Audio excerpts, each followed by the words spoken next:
이 아침에 우리에게 주시는 하나님의 말씀을 함께 봉독하겠습니다. 하나님 말씀은 고린도전서 14장,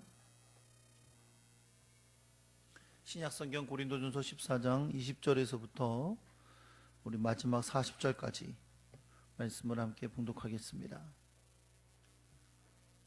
우리 말씀이 좀 긴데 우리 마음을 다해서 함께 봉독합니다. 14장 20절에서부터 40절까지 말씀입니다.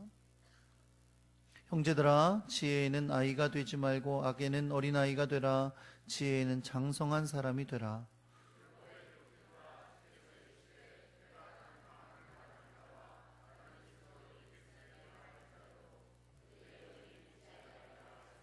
그러므로 방언은 믿는 자들을 위하지 아니하고 믿지 아니하는 자들을 위하는 표적이나 예언은 믿지 아니하는 자들을 위하지 않고 믿는 자들을 위함이니라.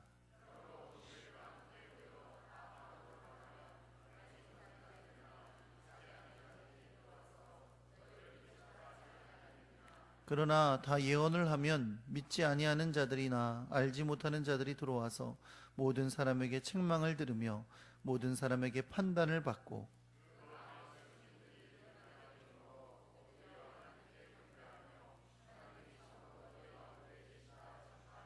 그런즉 형제들아 어찌할까? 너희가 모일 때에 각각 찬송시도 있으며 가르치는 말씀도 있으며 계시도 있으며 방언도 있으며 통역함도 있나니 모든 것을 덕을 세우기 위하여 하라.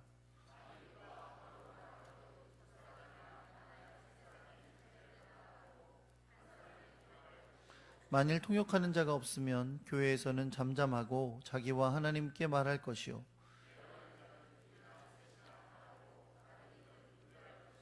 만일 곁에 앉아 있는 다른 이에게 계시가 있으면 먼저 하던 자는 잠잠할지니라.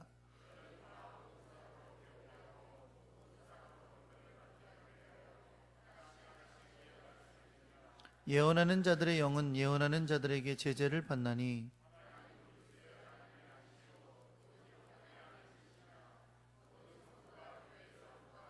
여자는 교회에서 잠잠하라. 그들에게는 말하는 것을 허락함이 없나니 율법에 이른 것 같이 오직 복종할 것이요,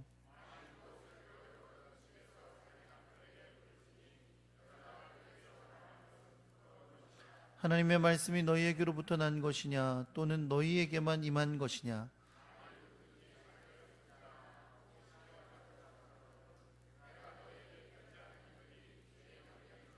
만일 누구든지 알지 못하면 그는 알지 못한 자니라.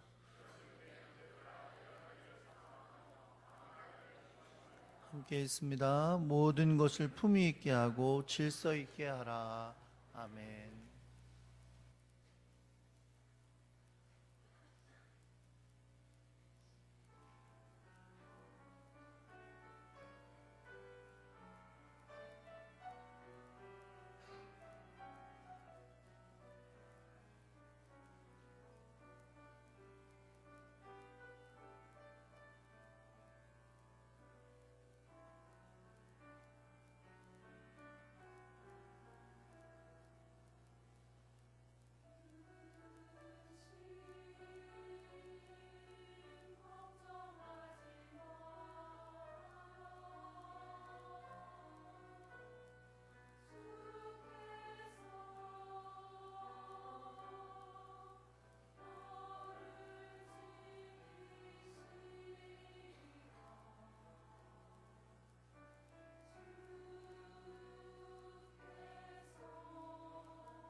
기도드리겠습니다.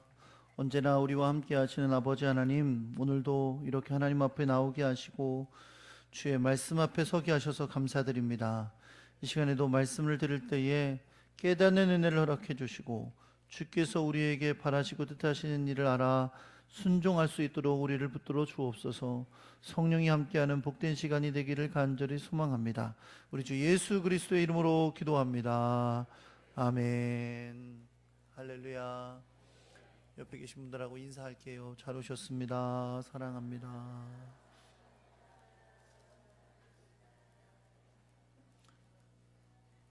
한번 따라해 보실게요. 품위와 질서 있게. 오늘 품위와 질서 있게, 뭐 이런 제목으로 여러분과 함께 말씀을 나누려고 합니다. 요즘 퍼즐 맞추는 거 좋아하세요? 요즘은 이제 퍼즐 맞추는 게 우리 어릴 때는 그냥 조그맣게 아이들이 하는 놀이였는데 지금은 이게 취미가 됐죠. 그래서 퍼즐을 막 여러 조각이 난, 심지어 1000조각, 1000피스로 나누어진 막 그런 퍼즐을 맞춰서 액자에 집어넣어서 이렇게 집에다 두시는 분들도 있고 그렇습니다. 이 퍼즐 맞추는 게 어린아이들이 많이 하는 게 일단 뭐 재미도 있지만 이 지능 개발에 굉장히 도움이 많이 된다 그래요. 그래서 퍼즐 맞추고 하는 것들을 어린아이들을 많이 시키기도 합니다. 근데 아무리 퍼즐 맞추기가 아이들 지능 개발에 좋다 그래도 1살짜리, 2살짜리, 3살짜리 어린아이들한테 1000조각짜리 맞춰라, 500조각짜리 맞춰라 이렇게 시키지는 않습니다. 왜냐하면 어린아이들은 그렇게 아주 어렵고 복잡한 것에 질서를 맞춰서 그 퍼즐을 맞출 수 있는 능력이 아직은 없기 때문이죠. 여러분, 퍼즐이 다 흐트러져 있을 때는 모양이 다 비슷해 보이기도 하고 구분이 잘 되지 않습니다. 혼동을 가져오게 하죠. 그러나 이 퍼즐 조각들이 분명히 각각의 모양을 가지고 있고 또 퍼즐 안에 자기의 자리가 있는 건 분명합니다. 그래서 그 퍼즐이 아름다운 그림으로 탄생하려면 각각의 조각들이 다 흐트러져 있을 때는 비슷해 보이고 구분이 잘 안 되지만 각각의 조각들이 제대로 된 자리에 가서 그 자리에 딱 맞춰줘야 그 퍼즐이 아름다운 그림으로 변모하게 되는 거죠. 퍼즐이 끼워지기 위해서는, 아름답게 서기 위해서는 그 질서에 따라 잘 그 자리에 맞게 끼워지는 그런 노력이 필요한 것입니다. 저는 오늘 본문의 말씀을 준비하면서 이 퍼즐 맞추기가 좀 생각이 났어요. 교회 공동체는 사실 어느 정도는 이 퍼즐 맞추기와 비슷한 그런 것이 있습니다. 여러분, 교회는 아름답고 조화로운 그리고 하나된 그런 믿음의 공동체인데 이 믿음의 공동체는 그냥 저절로 이루어지는 것은 아니에요. 분명히 믿음의 공동체라는 아름다운 그림이 완성되기 위해서는 우리 각자가 하나하나 조각으로서 자기 자리에서, 자기 모습에서 질서 있는 모습으로 서 있어야 그 아름다운 모습이 완성되는 줄 믿습니다. 그 자리에 적당한 모습으로 서 있지 못하고 뒤집어져 있거나 옆으로 누워 있거나 아니면 거꾸로 있거나 이러면 퍼즐은 완성되지 않아요.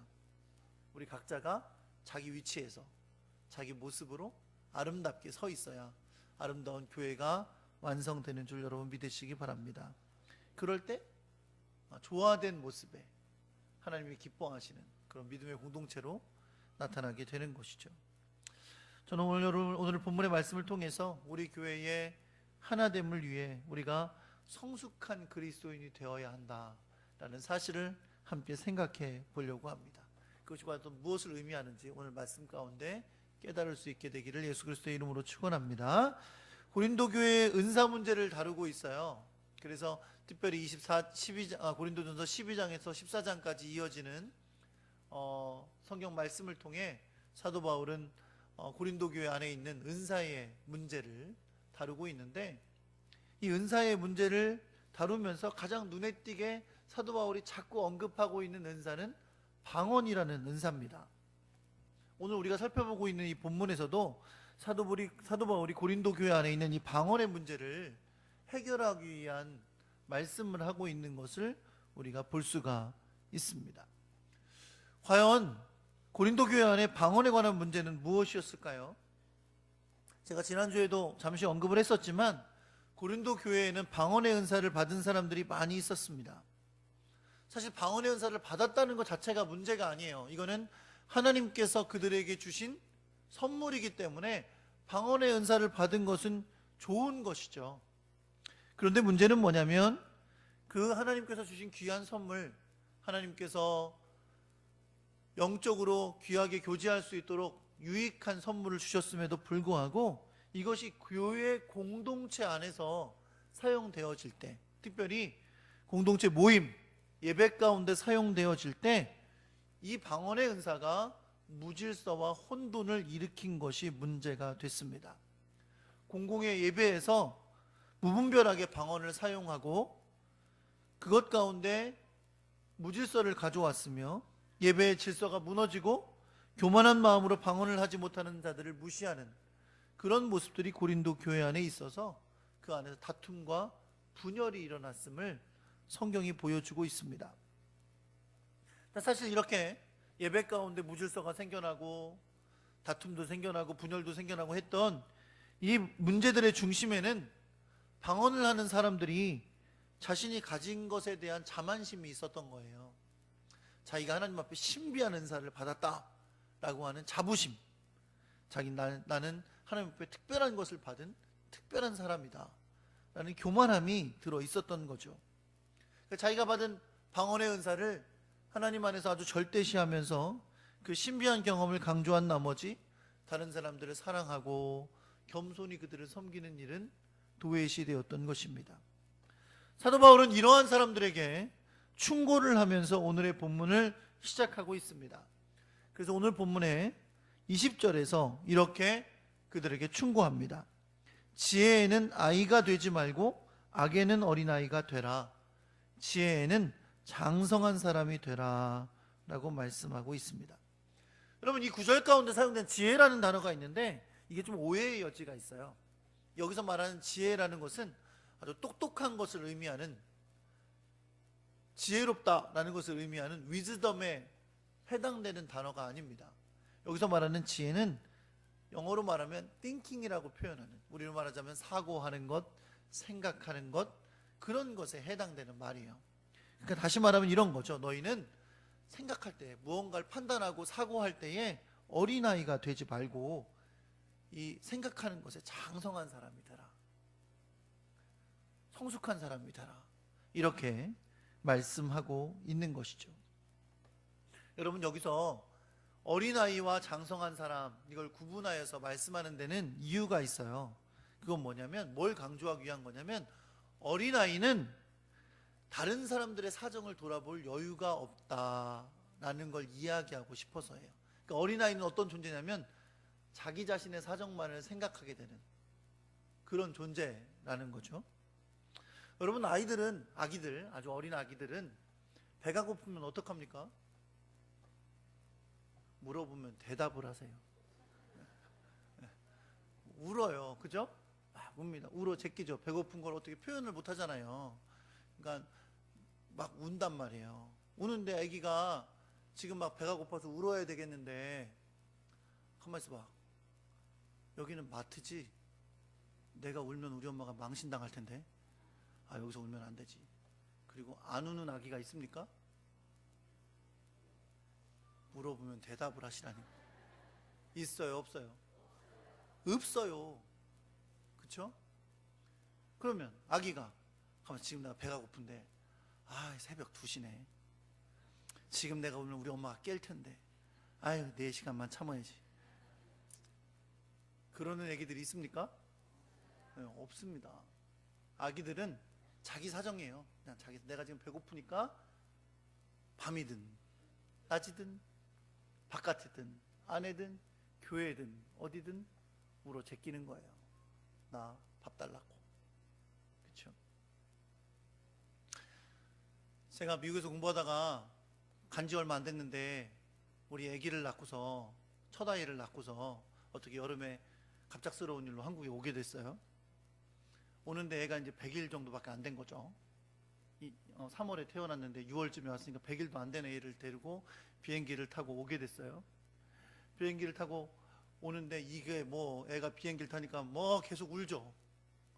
계속 울어요. 그래서 애를 우니까 시끄럽기도 하고 막. 그런데 나만 괴로운 건 아무 문제도 아니에요. 그죠? 나야 애 우는 거 우리 애인데 뭐 울어도 그만이고 뭐 안아주면 그만이고. 그런데 내가 좀 다리 아파서 서 있으면 되고 그만인데, 문제는 뭐예요? 그 안에 밖으로 도망도 못 가는 수백 명의 사람들이 그 비행기 안에 타고 있어. 그러니까 애가 울어 제끼면 나 괴로운 건 괜찮은데, 문제는 뭐 옆에 있는 사람, 뒤에 있는 사람, 저 뒤에 앉은 사람 다 시끄러워서 잠도 못 자지, 짜증나지. 우리의 울음소리가 좀 짜증나더라고요. 그 난리예요. 애들은 사정 안 봐줍니다. 내가 아픈 거, 내가 불편한 거, 내가 힘든 거에만 집중해요. 다른 사람 사정 돌아봐주는 존재가 아니에요. 어린아이일수록 그런 거죠. 그쵸? 나이 들면 어린아이가 된다던데, 또 나이 드신 분들도 약간 그런 경향이 있더라고요. 좀 남의 사정 잘 안 보고 좀 그런 것도 있어. 막 전철 타면 막 시끄럽게 떠들어. 근데 보면 연세들이 좀 드셨어. 보면 남의 사정 안 보기 시작하는 때가 온 것 같아. 약간 그런 데는 어린아이 됐다는 그 말이 맞는 것 같다는 생각이 들기도. 여러분 그러지 마세요. 예수 믿는 사람들은 품위가 있어야 돼요. 멋있어야 돼요. 예수 믿는 사람들은 멋있게 막 예의도 바르고 말도 멋있게 하고, 예수 믿는 사람들은 그래야 될 줄 믿습니다. 네, 막 전철 안에서 막 전화해가지고 아우 김 집사 짜증나 죽겠어 이렇게 꼭 보면 떠드는 사람들 예수 믿는 사람들이에요. 전화 막 큰 소리로 해요. 아, 김 권사님이 오늘 구형님에 드리러 오라는데 나 못 가 이러면서 막 떠들어. 그러지 마세요. 아셨죠? 어린아이 같으면 자기 자신밖에 생각 못해요. 내 자신, 내 문제 해결해 달라고 그것 때문에 소리 지르고 울고 하게 되는 거죠. 근데 여러분, 오늘 성경 가운데서 성숙한 사람과 어린아이를 구별하는 이유가 바로 그것 때문이에요. 어린아이는 어떻다? 자기 자신에만 집중해요. 다른 사람들을 돌아보고 교회 공동체의 덕을 세우는 일을 돌아보지 못한다는 거예요. 그래서 아이들이 그렇게 울어 제끼고 자기 자신의 사정만 봐달라고 하듯이, 어린아이와 같은 신자들은 어떻게 하냐면 교회 안에서 내 사정만 봐달라고. 아, 내가 이런데 왜 안 돌아보냐고, 나를 좀 사랑해달라고, 나를 좀 돌봐달라고, 내가 이렇게 어려운데 왜 아무도 안 돌아보냐고. 이렇게 물론 돌아봐야죠. 생각해야 되고 살펴줘야 되는데 자기 자신에 대한 생각을 더 많이 하게 되는 경우가 많아요. 오늘 말씀 가운데 은사의 문제를 얘기할 때 여러분 이게 적용되는 건데, 방언을 받은 사람들은 막 자기들이 굉장히 신령한 줄 알아요. 그렇죠? 하나님께 받은 특별한 은사를 받았다고 생각하고 수많은 언어로 기도하고 막 이럴 수 있으니까. 그러니까 어때요? 내가 받은 은사는 중요하고 내가 받은 은사가 위대한 거니까 예배 시간에 다른 사람이 듣건 못 알아듣건, 다른 사람이 좋아하든 안 하든, 예배 시간에 이것이 방해가 되든 안 되든, 교회의 덕이 되든 안 되든 생각을 못하고 그냥 내가 하고 싶은 방언을 막 하는 거예요. 그런 문제가 지금 고린도 교회 안에 있는 거고, 사도 바울은 그것을 지금 잘 생각해봐라. 생각할 때, 생각하고 행동할 때 어린아이처럼 하지 말고 오히려 악에는 어린아이가 되되 장성한 사람처럼 생각해라, 이렇게 말씀하는 거고, 그 장성한 사람처럼 생각한다는 건 뭘 의미하냐면 교회의 덕을 세우는 일, 그걸 생각할 줄 알아야 된다고 말씀하는 거예요. 더 나아가서요, 사도 바울은 뭘 말씀하냐면 지금 방언과 예언의 기능을 이야기하면서 장성한 사람들은 어떤 사람들이냐면 교회 안에 있는 공동체, 그래서 교회의 덕을 세우는 일, 그것만 생각하는 게 아니라 교회 밖에 있는 불신자들이 보았을 때에도 교회가 덕이 세워지도록 행동할 줄 알아야 된다는 거예요. 그래서 방언과 예언을 비교하는데, 방언하는 사람들이 통역도 없이 그냥 이 사람 저 사람 공공 장소에서, 공공 예배 드리는 곳에서 이 사람 저 사람 일어나서 막 큰 소리로 방언으로 하면 예수 안 믿는 사람들이 와보고서 이 사람들 미쳤구먼 그러고 간다는 거죠. 예수 믿는 사람들한테만 덕이 안 될 뿐 아니라 예수 안 믿는 사람에게도 덕이 되지 않는다는 걸 말씀해요. 반면에 예언을 강조하죠. 예언은 본래 예수 믿는 사람들을 위해 주신 은사인데, 예수 믿는 사람들 중에서 같이 공동체 예배 가운데 예언하면서 다른 사람들에게 교훈을 주고 충고도 해주고 그렇게 할 수 있을 뿐만 아니라, 예수 안 믿는 사람들이 그곳에 왔을 때 그들의 마음을 들여다보게 해줘서 그들이 마음에 깨닫고 하나님 앞에 돌아올 수 있게도 하는 기능이 있다는 것을 강조하면서 결국 뭘 얘기하는 거예요? 장성한 사람들은 교회의 덕을 세우는 일, 자기 자신만 바라보는 게 아니라 내가 받은 거, 내가 할 줄 아는 거, 내가 눈 잃은 것만 생각하는 게 아니라 다른 사람들의 일도 돌아보고 교회가 하나님 앞에서 든든하게 서고 다른 불신자들 속에서도 건강하게 설 수 있도록 하는 일을 돌아볼 줄 아는 사람이라는 것을 말씀하고 있는 겁니다. 그래서 사도 바울이 지금 방언의 문제가 굉장히 큰 문제잖아요. 그래서 방언을 말하는 사람들에게 사도 바울이 이제 그것을 덕스럽게 사용하는 법을 가르쳐 주고 있어요. 그래서 어떻게 얘기하냐면, 누가 교회 공동체 모임 가운데서 방언을 하려면 이 사람 저 사람 시끄럽게 하지 말고 어떻게 하라고 말하냐면, 자, 방언하는 사람 여러 명이 있겠지만 그 장소에서 할 때는 2명 내지 3명만 해라. 그리고 차례를 따라 해라. 첫 번째, 두 번째, 세 번째 차례를 따라 해야지 아무나 일어나가지고 막 이 사람 저 사람 복잡하게 하지 말라는 거예요. 무질서하게. 그리고 그 사람 순서대로 차례대로 하되 반드시 뭐 해라? 통역을 해라. 한 사람이 그들의 방언을 통역할 수 있도록 해라 라고 말하는 거예요. 그래서 방언의 의미를 알아듣게 함을 통해서 온 공동체가 같이 유익을 누릴 수 있도록 하라는 거죠. 그래서 뭐라고 말하냐면, 만약 통역할 사람이 없으면, 그 방언을 통역한 사람이 없으면 공동체 안에서는 잠잠해라. 그리고 너와 하나님과 기도할 때, 개인적으로 기도할 때 방언을 해라 라고 교훈하고 있어요. 교회의 덕을 세우도록 사용해야 한다는 원칙 속에서 예언도 마찬가지입니다. 예언은 예언할 때, 두세 사람이 예언할 때 반드시 분별하는 사람이 있어야 된다. 왜냐하면 예언이라는 게 여러분 얼마나 위험할 수 있어요. 그리고 반드시 옆에서 이게 하나님의 뜻인지를 참 분별할 수 있는 사람이 있어야 된다라고 말씀하시고, 또 예언할 때 하나님의 계시가 임하면 먼저 하던 사람은 멈추고 그 다음 사람이 할 수 있도록 양보하라는 거예요. 그래서 결국 이거 모든 것을 통해 결국 목표하는 건 뭐냐면, 계시를 하나님 앞에서 명확하게 듣고 권면을 받도록 하라고 말씀하고 있는 거죠.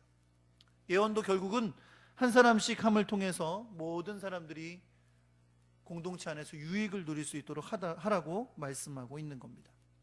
사도 바울은 예언하는 자들의 영은 예언하는 자들에게 제재를 받는다라고 말씀하면서 우리에게 너무너무 중요한 하나님에 대해서 가르쳐 주고 있어요. 뭐라고 가르쳐 주냐면, 한번 따라해 볼게요. 하나님은 무질서의 하나님이 아니시오 오직 화평의 하나님이시니라. 할렐루야. 여러분, 하나님은 무질서의 하나님이 아니시고 화평의 하나님이시다 라고 말씀하고 있습니다. 여러분, 영적이고 신비한 체험이 성령의 역사 가운데 있을 수 있습니다. 그러나 결코 하나님은 무질서의 하나님이 아니시라는 거죠. 그렇기 때문에 영적이고 신비한 체험을 핑계로 교회 공동체에 무질서를 일으키는 것은 하나님이 원하시는 일이 아니라는 겁니다. 사랑하는 성도 여러분, 하나님은 질서의 하나님이시고 화평을 이루게 하시는 하나님이신 줄 믿으시기 바랍니다. 그렇기 때문에 무질서하게 은사를 사용하다가 교회의 다툼과 분열과 어려움을 만드는 것은 옳지 않다고 말씀하는 거죠. 그건 결코 하나님이 일으키신 일이 아니라는 거예요. 하나님은 은사를 주셨지만 인간의 무지와 교만과 절제하지 못함이 문제를 일으켜서 교회에 무질서와 혼돈을 갖고 온 것임을 말씀하고 있습니다. 사도 바울은 심지어 뭐라고 말씀하냐면, 만약 어떤 사람이 자기 자신을 선지자로 혹은 신령한 자로 여긴다면 지금 내가 너희에게 전하고 있는 이 메시지를 주님의 명령으로 받아들이게 될 것이다. 그런데 만약에 이것을 받아들이지 못한다면 그것은 너희가 하나님께 속한 자가, 하나님께 속한 은사가 아니라는 뜻이다 라고 말씀하고 있는 것을 볼 수 있습니다. 왜요? 하나님은 질서의 하나님이시니까, 하나님은 화평의 하나님이시니까 하나님의 명령에 순종하는 것이 옳다라고 말씀하고 있는 거죠. 여러분 다시 한번 말씀드리지만 방언과 예언을 비롯한 이 은사의 사용에 대해서 사도 바울이 그것을 금지하려고 이 말씀을 하고 있는 것이 아닙니다. 바울은 오히려 신령한 은사를 사모하라고 말씀하셨고요. 오늘 본문 39절에도 뭐라고 말씀하세요? 그런즉 형제들아 예언하기를 사모하며 방언 말하기를 금하지 말라라고 말하고 있어요. 문제는 어떻게 사용할까? 예, 문제예요. 그래서 그 결론적인 명령이 40절에 나오고 있습니다. 한번 40절 읽어볼까요? 40절 읽어볼게요. 시작. 모든 것을 품위 있게 하고 질서 있게 하라. 이 명령은 우선적으로 고린도 교회 은사의 문제와 관련된 명령입니다. 질서에 하나님이 주신 신령한 은사는 품위 있게 그리고 질서 있게 사용하라는 거예요. 여기서 여러분 품위 있게라는 말이 있잖아요. 품위 있게. 여러분 예수 믿는 사람 품위 있는 사람들 돼야 된다 그랬어요. 그렇죠? 품위 있는 사람이 돼야 되는데 여기서 품위 있게라는 말은 우리말로 다른 말로 쉬운 말로 바꾸면 적당하게 아니면 알맞게 이런 뜻으로 해석할 수 있어요. 로마서 13장 13절에 이런 말씀이 있어요. 낮에와 같이 단정히 행하고 방탕하거나 술 취하지 말라. 단정하게 행하라는 거죠. 그렇죠? 은사를 사용할 때도 어떻게 해라? 적당하게 알맞게 그렇게 품위 있게 사용해라. 그리고 어떻게 해요? 질서 있게 행하라고 명령하고 계신 거죠. 이 말은 굳이 더 자세히 설명하자면 결국 품위 있고 질서에 맞게 하는 것은 교회의 덕을 세우도록, 공동체의 덕을 세우도록 사용하는 것을 의미하는 말입니다. 여러분 이제 말씀의 결론을 맺을게요. 사랑하는 성도 여러분, 우리는 앞에서 자기 자신의 체험과 생각이 중심이 돼서 교회의 덕을 생각하지 못하고 은사를 사용하는 사람들을 성숙하지 못한 어린아이와 같은 성도라고 언급했습니다. 그렇다면 결국 성숙한 성도는 어떤 사람들이냐면 항상 교회의 덕을 세우는 일을 생각하고 은사를 아름답게 사용하는 사람들인 것입니다. 그리고 그것이 바로 그 은사를 품위 있게 그리고 질서 있게 사용하는 사람들인 거죠. 이제 우리는 이 명령을 이 시대를 살아가는 교회 공동체 우리 교회에 적용하면서 말씀을 정리해 보도록 하겠습니다. 사랑하는 성도 여러분, 우리에게 교회를 세워가도록 다양한 은사와 직분을 주신 하나님은 질서의 하나님이신 줄 믿으시기 바랍니다. 이 질서란 결코 어떤 권위나 계급을 뜻하는 말이 아니에요. 이 질서는 교회의 하나됨을 이루는 적당하고 품위 있는 질서를 의미하는 것입니다. 어떤 집사님이 집사 되니까 아들이 엄마 그럼 언제 목사 돼? 그랬다던데 가끔 우리는 그런 착각을 하기 쉬워요. 어린아이니까 순수하게 그렇게 말한 것이지만 교회가 무슨 마치 계급 올라가듯이. 그래서 어떤 분은 꼭 이렇게 말하더라고요. 이번에 저 집사 땄어요. 어디서 땄어? 권사 땄어? 이렇게 하시는 분이 있어요. 그 어린아이들이 교회 안 오면서 뭐라 그러는지 아세요? 목사님 저 교회 끊었어요. 학원 끊듯이 교회 끊었다 그러고 그래요. 여러분 가끔 우리는 교회의 질서를 이런 계급적인 걸로 생각하기 쉬워요. 그렇죠? 물론 이 질서도 지켜야 되는 겁니다. 그렇죠? 내가 어른들을 섬기고 교회에 성숙하신 분들에게 배우고 그런 것들도 필요하죠. 존경하고 배우는 것도 필요하지만 교회의 질서는 반드시 아래 위로만 있는 게 아니에요. 여러분 교회의 참된 질서는 옆으로 있는 거예요. 옆으로. 우리 다 똑같죠 뭐. 다 똑같죠. 하나님 앞에서 다 똑같아요. 그렇죠? 하나님께서 주신 직분이 있고 은사가 있지만 이 모든 것은 결국 뭐를 하기 위함이냐면 이 공동체를 하나 되게 하기 위함이고 우리 공동체가 주님의 몸으로서 아름답게 하나 되어 주의 일을 이루기 위한 것임을 여러분 믿으시기 바랍니다. 그래서 우리는 우리에게 주신 은사와 직분을 따라서 하나님 앞에 품위 있고 질서 있게 이 교회 안에 서 있는 하나님의 사람들이 되어야 할 줄 믿으시기 바랍니다. 요즘은 이제 교회 개혁이나 갱신을 얘기하는 사람들이 참 많이 있어요. 저도 논문을 쓰면서 그런 분들을 여러 분 만나서 이렇게 인터뷰도 하고 그랬는데 근데 사실 여러분 다 교회를 새롭게 하고 싶고 뭐 그분들이 많이 쓰는 말 중에 하나가 교회의 민주적인 운영이에요. 교회를 좀 민주적으로 운영하자. 목사만 혼자 막 하지 말고 평신도들하고 같이 이렇게 그렇게 하자. 근데 원래 여러분 교회 제도는 다 그렇게 돼 있어요. 원래가 다 장로님들이 그냥 있는 게 아니고 마치 여러분 우리 국회의원 보내듯이 대의 정치로 다 있는 겁니다. 그렇죠? 물론 이제 목사님들이 많은 권한을 누리고 있는 것처럼 보이시죠. 그렇죠? 근데 제가 보기엔 저한테 그렇게 큰 권한이 있지 않거든요. 어쨌든 그렇게 보여요. 그래서 그분들의 주장은 어쨌든 교회의 권한을 평신도들에게 많이 넘겨줘라, 막 그 얘기를 하시죠. 저도 좋은 생각이라고 생각합니다. 여러분도 제 권한을 여러분 많이 가져가세요. 여러분 근데 문제는 뭔지 아세요? 권한을 가지면 의무도 갖는 거예요.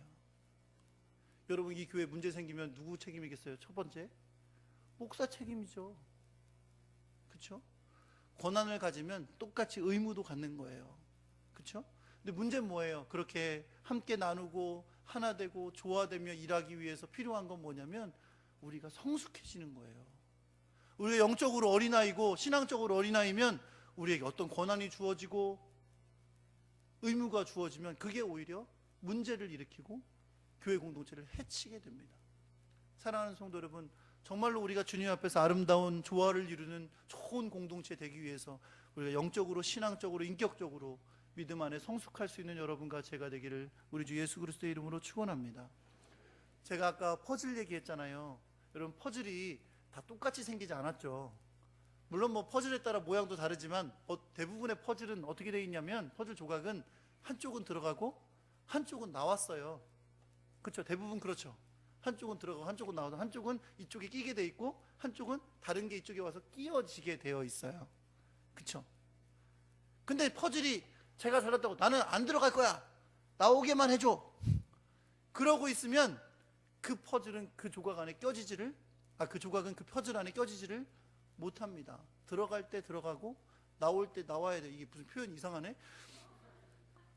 들어갈 때 들어가고 나올 때 나와야 조화를 이루는 퍼즐이 되는 거예요. 할렐루야.